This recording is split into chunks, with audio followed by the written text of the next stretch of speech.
রাজধানীর খিলগাঁও থানায় দায়ের করা এক হত্যা মামলায় সাবেক বস্ত্র ও পাট মন্ত্রী এবং গাজী গ্রুপের চেয়ারম্যান গোলাম দস্তগীর গাজীকে গ্রেপ্তারের আদেশ দিয়েছেন আদালত। সকালে তাকে নারায়ণগঞ্জ কারাগার থেকে ঢাকার চিফ মেট্রোপলিটন ম্যাজিস্ট্রেট আদালতে হাজির করে পুলিশ। এরপর এই মামলায় গ্রেপ্তার দেখানোর আবেদন করেন মামলার তদন্তকারী কর্মকর্তা। শুনানি শেষে ঢাকার মেট্রোপলিটন ম্যাজিস্ট্রেট সাইফুল ইসলাম তাকে এই মামলায় গ্রেপ্তার দেখানোর আবেদন মঞ্জুর করেন। এরপর তাকে কারাগারে পাঠানোর আদেশ দেন। গত 25 আগস্ট দিনগত রাতে ঢাকার শান্তিনগরের বাসা থেকে গোলাম দস্তগীরকে গ্রেপ্তার করে ঢাকা মেট্রোপলিটন পুলিশ।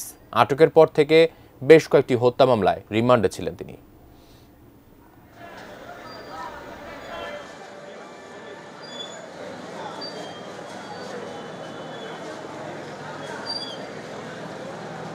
বৈষম্য বিরোধী ছাত্র আন্দোলনের সময় ভিকটিম হাসান মারা গেলে পরে ভিকটিমের পক্ষে তার মামলা দায়ের করা হয়। সেই মামলা বিজ্ঞ আদালত থানায় এফআইআর হিসেবে গ্রহণ করার জন্য অনুমতি দেয়। থানার মামলা নাম্বার হচ্ছে ৭-৮-২০২৪। সেই মামলায় আজকে আসামি গোলাম দস্তগীর গাজীকে সোনারেস্টের আবেদন করে এবং তাকে সোনারেস্ট দেখানো হয়।